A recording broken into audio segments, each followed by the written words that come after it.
Hello, this is Matt on the Moon Lambo channel. A historic moment has been reached. Ripple now holds less than 50% of all XRP in existence. Now, while it admittedly being a neat milestone in terms of how it impacts the XRP ledger, it impacts it 0% because XRP is not proof of stake. So, the amount of XRP that you hold does not give you special permissions over the XRP ledger. But here's the deal, and Ripple's been very transparent about this for a very, very, very long time. The ultimate goal is for Ripple to hold almost no XRP. And I've highlighted this many times. I didn't pull up for the sake of this video, but in 2017, they even put out a chart estimating at the time what they thought the release of their XRP holdings would be over a time period of 3 decades. And so it was admittedly kind of like a wild guess, but you could see that their aspirations were to get it down to a point where well over 90% of XRP would be out in the wild, and most of that disbursement from Ripple's holdings would happen sooner rather than later.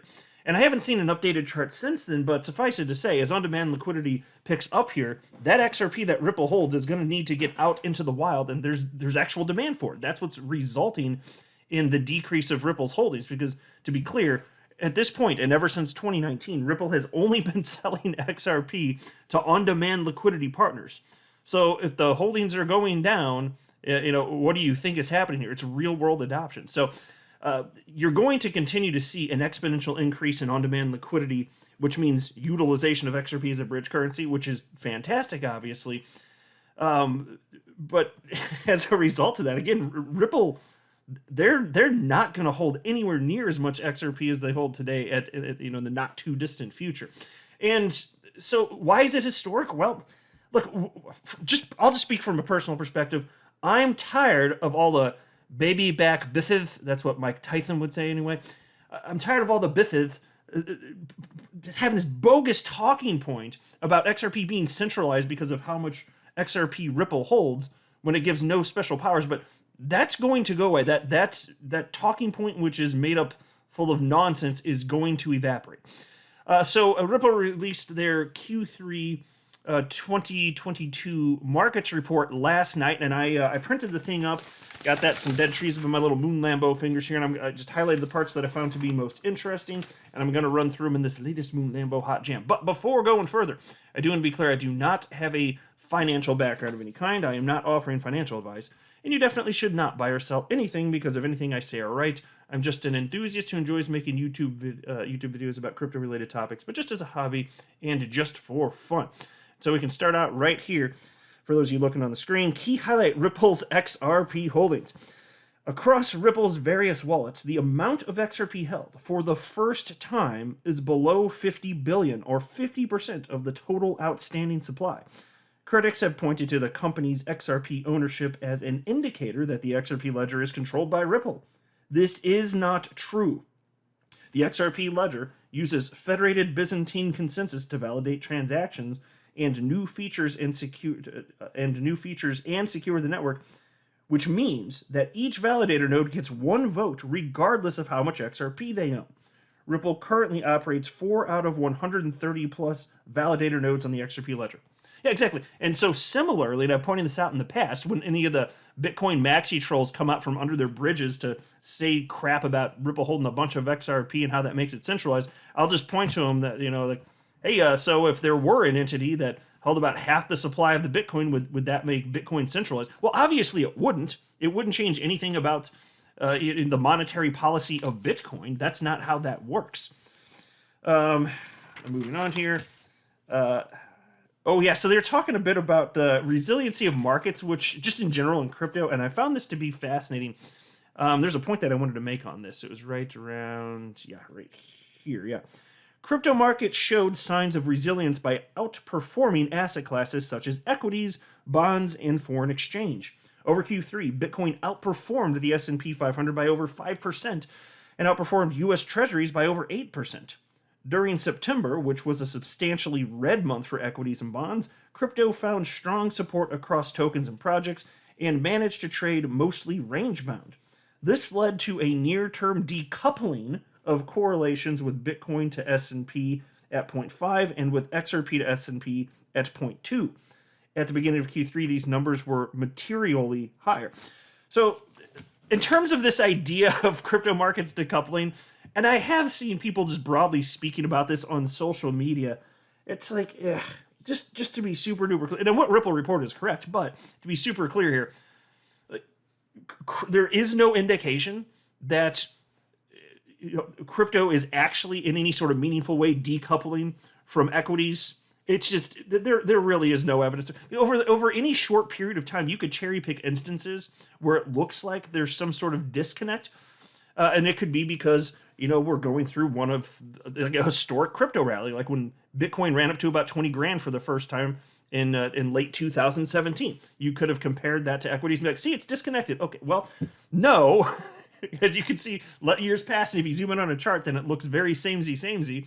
And, when the pandemic hit in March of 2020, equities tanked on the same day that crypto tanked at the same time. So even though you can, over a short period, point out stuff like this, and it's fair to, that's fine. I just want to make sure that nobody's thinking that this is some sort of broader indication that there's something else going on. Or there certainly is not. This asset class, maybe it'll get treated differently in the future.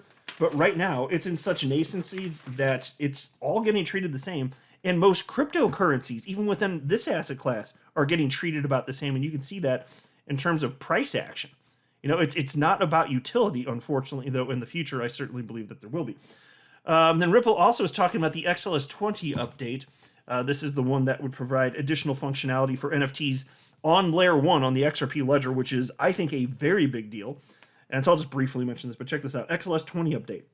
In Q1 2022, Ripple developers proposed XLS-20 to introduce native NFT support to the XRP ledger and provide developers access to NFT minting, trading, and burning functionalities. XLS-20 will also bring advanced features like automatic royalties, I think that'll be a big one, co-ownership of assets, and more without the need for smart contracts. And this is interesting, just this idea of if you're somebody who creates something and then you sell it to somebody, then when they sell it to somebody else, you can still get a royalty. You get a cut of that. That's going to change the way business models come to market.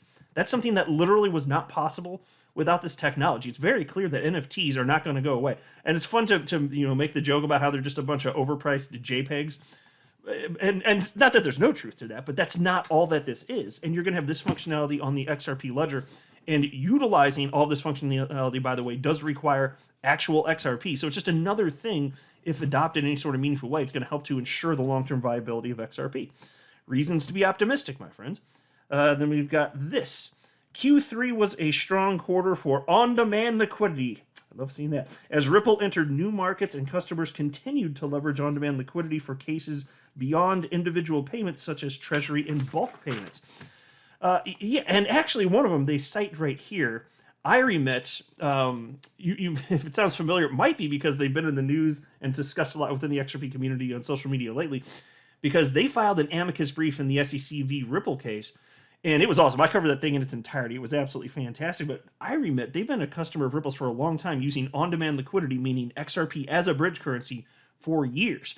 And recently, they announced the expansion of their usage of XRP as a bridge currency for internal treasuries, which is something that major corporations around the world really take advantage of. Like, for instance, I remember in I think it was late 2017, seeing, it may have been David Schwartz even, talking about how big companies like Amazon could benefit from XRP within their internal treasuries. I think at the time, the platform, they were calling it XVIA, which is basically on-demand liquidity, but for corporates.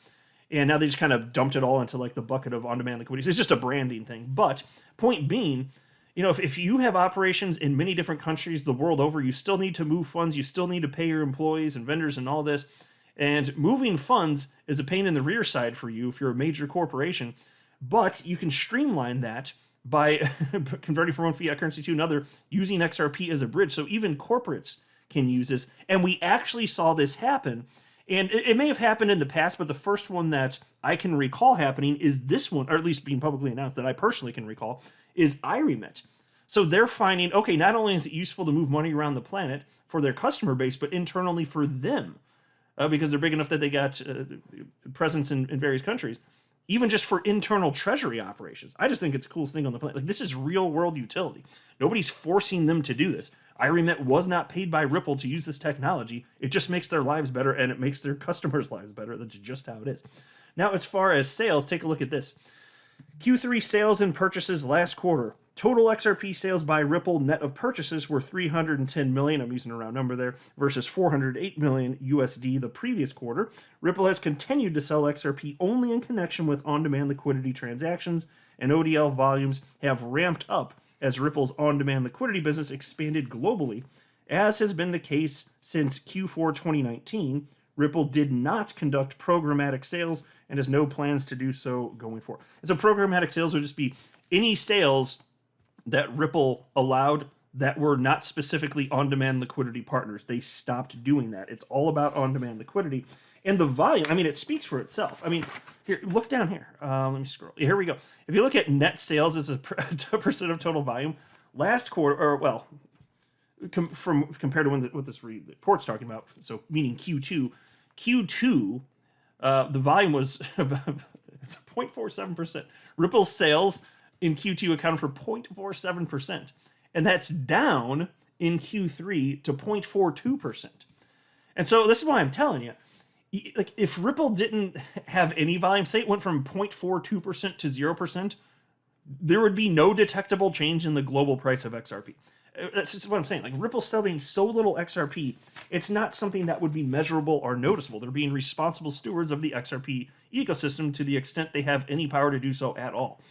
It's cool stuff. Like, this is good news. This is real world adoption. I'll go ahead and wrap up here, though. I'm not a financial advisor. You should not buy or sell anything because of anything I say or write. That would be a very, very, very bad idea. Until next time, to the moon, Lambo.